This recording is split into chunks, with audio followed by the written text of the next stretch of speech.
I too would like to thank the organizers for this really great evening, and I'd also like to thank Jessica and Chris for those remarkable readings, and I'm looking forward to Julia's.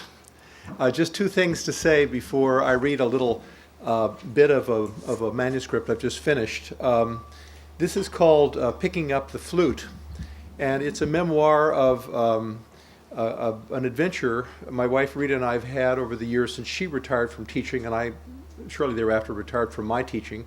We'd always been serious classical chamber musicians, and we decided, for reasons I can't begin to reconstruct, that it would be good to celebrate this new chapter of our lives by changing instruments and traditions.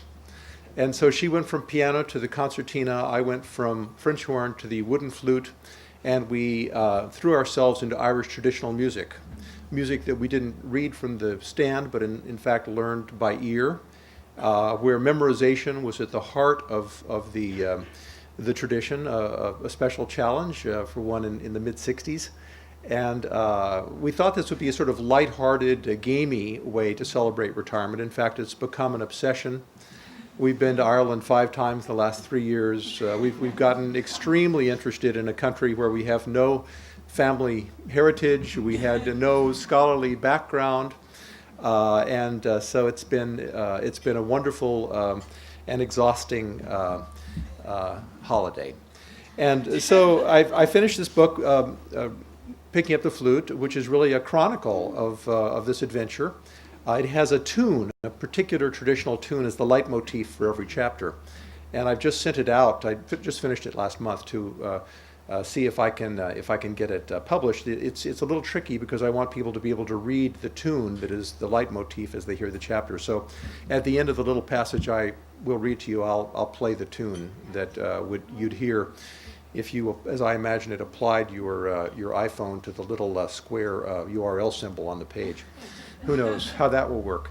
But just to say one thing more about it. It's about Irish music and learning a new instrument at an advanced age, being an elderly neophyte. But also other themes arise within the book. I'm interested in conservation and literature. But I'd say at the center of the book is a meditation on grief. And for me, grief is not a matter of lamentation or mourning. It's about summoning up the courage to step into the opening space. That's how I understand grief. And Irish music is a great way to think about it. When you think about the history of Ireland, all those parents who had to watch their children starving within living memory. And when you play Irish music, you realize it's not simply that most of it is minor. It's not even minor. It's not even modal. It's the oldest tunes are a kind of dronal music. They're really primitive as you go back and forth, often between G and A. That would be a kind of thing you'd go back and forth. So you've got this deeply shadowed music, very often played at a dance rhythm. That sums it up for me. Finding the resolution, to advance in the face of loss, environmental and personal. So I'd like to read a bit from a chapter fairly near the end. I've been, like many of us in this community, sensitized to climate change by having Bill McKibben in our midst and so many other people who are deeply versed in this issue. So that when the Lowell Mountain Wind Project went forward, right over the pond where we have a little primitive cabin and where we know everybody in town, Craftsbury, Vermont, I celebrated. I thought at least we're doing something. Whereas my neighbors in Craftsbury and our dear friends grieved and raged, and spoke about people I considered as leaders in state conservation organizations and elsewhere as criminals and corrupt. And so it was a classic situation of people not being able to read each other's grief, because we were all grieving. And we were all hoping to do something that would express our deepest affinities, but we couldn't recognize each other's passions. So in a late chapter, after I've been talking about a similar environmental controversy in Connemara, the part of Ireland we know the best, I invited a friend of mine who was a strong opponent of the wind projects Tom Slayton, who was editor of Vermont Life for many years, to climb up to the Lowell Range with me and just to take the walk together and to walk back down together. So that's the bit I'd like to read, coming back down the mountain with Tom, and then reading and then playing the song that is the center of this chapter. As we walked away from the sounds of heavy machinery, we stopped from time to time to admire some of the early wildflowers in the woods. The dominant color was white. The brilliant white petals of bunchberry, the delicate sprays of Canada mayflower and foam flower. All along our path arose blackberry brambles, too, with their own profusion of white petals. I was reminded by them of the strong affinity between traditional music in Western Ireland and our part of New England, with blackberry blossom being one tune cherished in both places. On this day I also recalled another white flower blooming at the edge of our Vermont woods in this season, shadblow. I'd been eyeing it all spring. When shadblow blossoms in May, it marks Vermont's long-awaited turning from the long weeks of mud season toward the delicacy, color, and brevity of spring. A native of our region, shadblow, Amelanchier canadensis, most often appears around here as a leggy tree of 12 to 20 feet in height, growing in sparse woods or beside wet ground. Like those of apples and many other members of the rose family, its flowers have 5 white petals. But these are so slender and delicate that the crown of a tree in full blossom looks less like a cloud than like a drift of smoke, clinging together for just a moment before dissipating.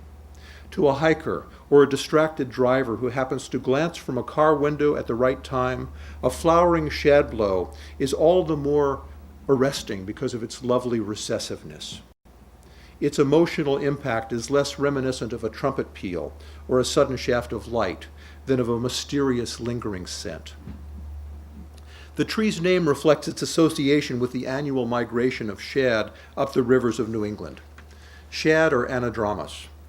They, like salmon, they hatch in fresh water but then spend most of their adult lives and also mate in the ocean.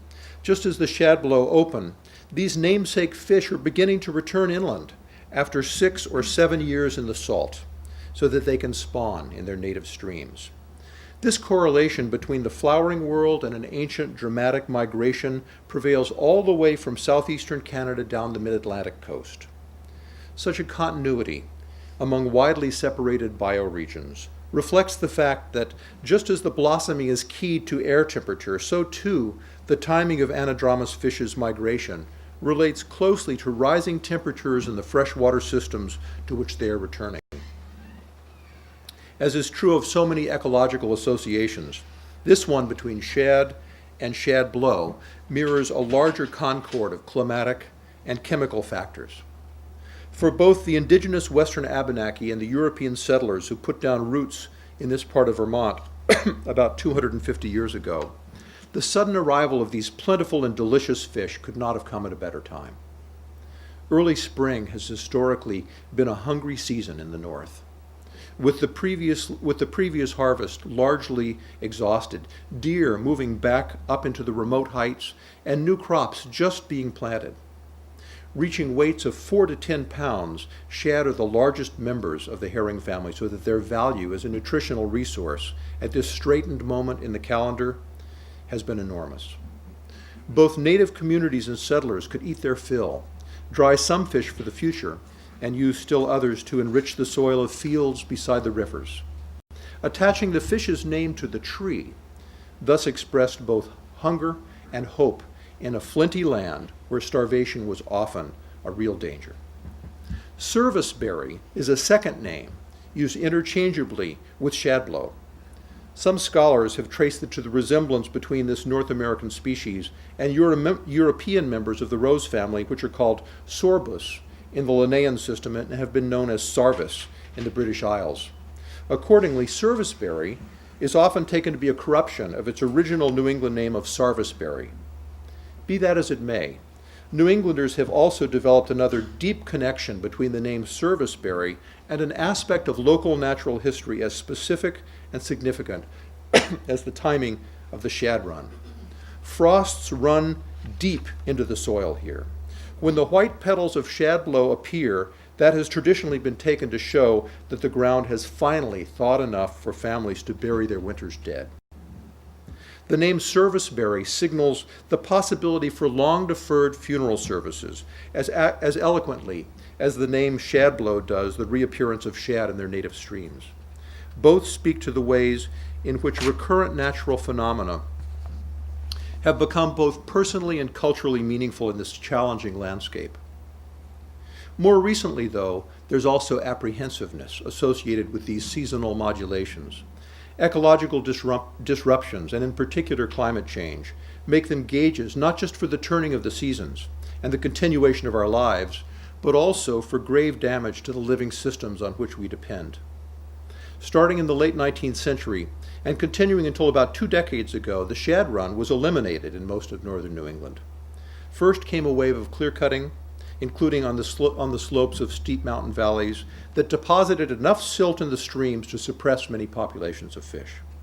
Then dams were built throughout southern New England for the purposes of powering mills, diverting water to cities for drinking, and controlling flooding. One unintended consequence of damming was to erect barriers, preventing anadromous species from making their ways back up many of their native streams. New technologies were thus disrupting migrations that had been vital to human beings in this region for thousands of years. An equally dramatic development in more recent years, however, has been the reintroduction of shad to Vermont and our neighboring states. The water quality in our streams has been improved by policies that limit agricultural runoff as well as encourage hedgerows and riparian fencing in order to impede erosion and limit cattle's ability to walk into fragile brooks.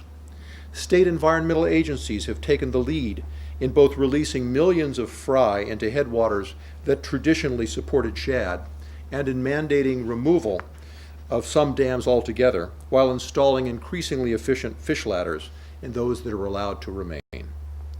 Though the numbers of returning fish are still far below what they were at the time of European settlement, they've already become significantly more robust and may soon recover even more substantially when the fish hatched a few years ago in restocked streams begin to make their way back to them from the sea.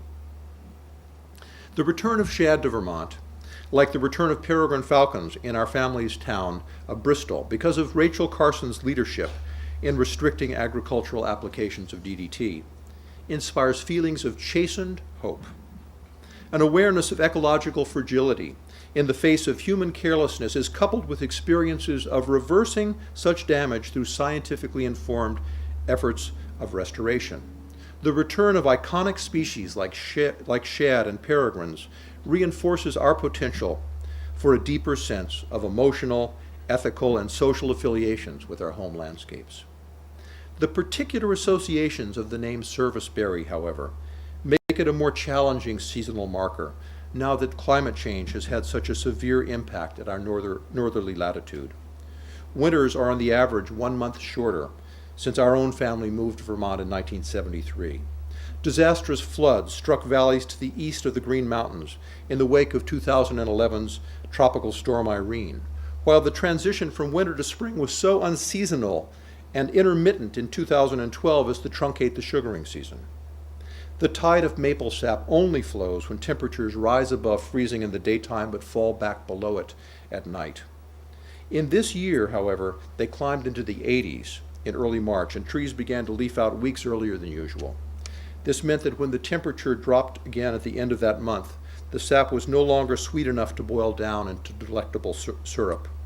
Many producers, like our own family's Maggie Brook operation, made barely a third of their usual crop.